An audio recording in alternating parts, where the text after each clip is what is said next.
So over the course of my life, I've had a couple of older, wiser mentors, my own personal Yodas. They were always very much for me, and part of that was always challenging me to pick up the rocks in my life and deal with squiggly things underneath. And one of the best questions one of my Yodas ever asked me was this one: what do people experience in my presence? Ask that question of some people around you, no telling what kind of squiggly things you might find. Welcome to Sunday's Best 3 Minutes, where we're not small and green, but we are taking one big idea from Sunday's message and bringing it to you in a portable package.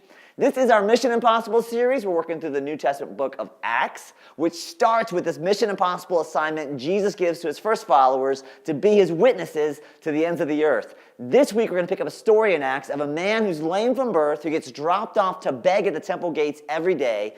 Peter, one of Jesus' first disciples, one of the core leaders of the early church, passes by and he says this: "Silver or gold I do not have, but what I do have I give you. In the name of Jesus Christ of Nazareth, walk." Taking him by the right hand, he helped him up, and instantly the man's feet and ankles became strong.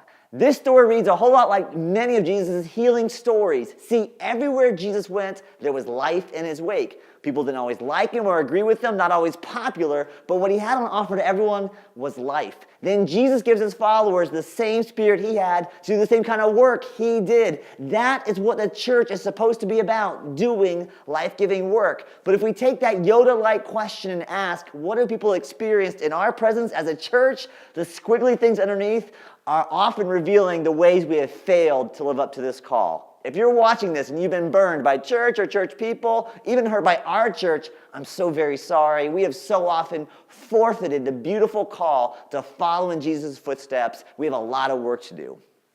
This week at Chatham Community Church, we're going to share big dreams we have for 2016. If you want to get the full reveal, you can go to check out to this website. We are super excited about all this. But for our church and for each of us individually to actually be a life-giving presence, it might start by us asking some Yoda-like questions. First off, what do people experience in my presence?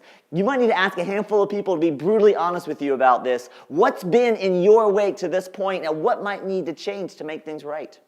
Maybe, where is God inviting you to be an agent of life today, right now, right where you are as a husband, a wife, an employee, a friend, a manager, a family member, a coworker? I want to invite you this week to ask God these questions and see what God might do. As Yoda might say, make you whole again. He can. Thanks so much for watching this week on Sunday's Best 3